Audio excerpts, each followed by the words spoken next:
युवाओं के बारे में, उत्तर प्रदेश की आधी आबादी महिलाओं के बारे में सोचना है, उत्तर प्रदेश के किसानों के बारे में सोचना है, उत्तर प्रदेश के मजदूरों के बारे में सोचना है और उत्तर प्रदेश के उन सभी दबे कुचले लोगों के बारे में जिनकी आवाज को देने का माध्यम लोकतंत्र ने उन्हें एक वोट के रूप में दिया है। उस आवाज को भी अब आगे बढ़ा करके शासन की योजनाओं से इसे मजबूती के साथ जोड़ने का कार्य अब सदन करे, इस विश्वास के साथ उसका एक प्रतिरूप आज विधानसभा अध्यक्ष के रूप में सर्वसम्मति से आपके चयन की इस प्रक्रिया का होना इस बात को मजबूती से और मजबूत करता है कि हम सब मिलकर के इस सदन की उच्च मर्यादाओं को, उच्च परंपराओं को आगे बढ़ाने का कार्य करेंगे और आज आपका चयन उसका एक उदाहरण भी है। देश के अंदर विभिन्न विधानसभाएं, उत्तर प्रदेश की विधानसभा के अंदर क्या कुछ हो रहा है इसको बहुत नजदीक से देखती है। मुझे याद है जब पिछले कालखंड, पिछले 17वीं विधानसभा में इस सदी की सबसे बड़ी महामारी के दौरान हम लोगों ने विधानसभा के सत्र को यहां पे संचालित करने का निर्णय लिया। बहुत सारे प्रश्न उठ रहे थे कि कोरोना में सदन चलाना क्या आवश्यक है। हम लोगों ने कहा देखिए संवैधानिक बाध्यताएं हैं और विधायी कुछ कार्य संपन्न होने आवश्यक हैं, इस देश से हम लोग उसकी कोई एक व्यवस्था देने जा रहे हैं। हम लोगों का सत्र बहुत संक्षिप्त सत्र था, लेकिन सत्र कैसे हमने संचालित किया है, विभिन्न राज्यों से मेरे पास फोन आते थे कि कैसे आपने सदन का संचालन किया, कैसे इस कार्यक्रम को आगे बढ़ाया।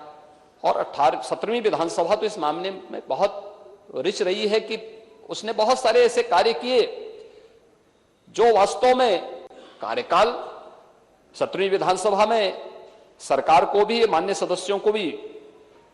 3 वर्ष का ही कार्यकाल का एक अवसर प्राप्त हुआ था। 2 वर्ष कोरोना जैसी महामारी से जूझते हुए व्यतीत हुए, लेकिन उन 3 वर्षों में भी पहली बार सस्टेनेबल डेवलपमेंट गोल्स पर सदन में चर्चा हो सके और लगातार 36 घंटे तक चर्चा चल सके। शिक्षा के क्षेत्र में, स्वास्थ्य के क्षेत्र में, गरीबी उन्मूलन के क्षेत्र में, अन्नदाता किसानों के लिए, पर्यावरण के लिए कैसे हम उस विकास की प्रक्रिया को सतत बढ़ाने के लिए कार्य कर सकेंगे, इस पर चर्चा होती। इस पर इसी सदन में राष्ट्रपिता महात्मा गांधी की 150वीं जन्म जयंती के अवसर पर लगातार 36 घंटे तक हमारे सदन का चलना माननीय सदस्यों के मन में आम जनमानस के प्रति बसी व भावना को प्रदर्शित करने का एक माध्यम बना था। उसने देश के अंदर एक बहुत सकारात्मक संदेश दिया। मेरे पास तमाम संस्थाओं की ओर से इस बारे में संपर्क किया गया, कैसे इस कार्यक्रम को चलाया गया, क्या गोल्स निर्धारित हुए हैं, सरकार ने उस गोल्स को अचीव करने के लिए अपनी आगे की रोड मैप क्या तैयार किया है। इन सब पर एक सकारात्मक पहल आगे बढ़ी थी। यही सदन था जब हम लोगों ने 2019 में इसी सदन में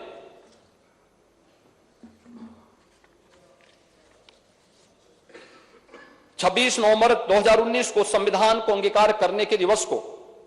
उसकी 70वीं वर्षगांठ पर एक विशेष सत्र का आयोजन संविधान से संबंधित और बाबा साहब भीमराव अंबेडकर के प्रति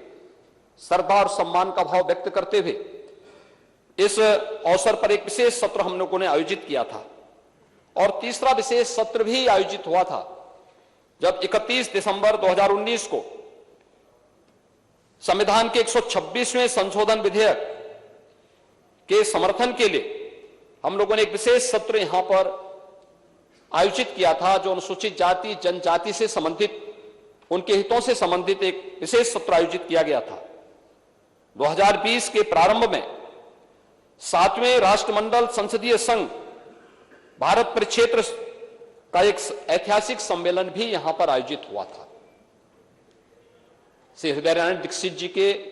मार्गदर्शन में, उनके नेतृत्व में 17वीं विधानसभा ने जिस गरिमामयी तरीके से सत्र के संचालन को उन्होंने अपनी विद्वता से, अपने सार्वजनिक जीवन के अनुभव से आगे बढ़ाने का कार्य किया था, अत्यंत अभिनंदनीय रहा। और उत्तर प्रदेश विधानसभा में जिन बातों पर चर्चा होती थी, जिन मुद्दों को यहां पर उठाया जाता था, उसकी गूंज देश के अंदर विभिन्न राज्यों के साथ ही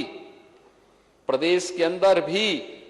गांव और गलियों तक भी सुनने को, देखने को हम सबको मिलती थी कि आज उत्तर प्रदेश विधानसभा में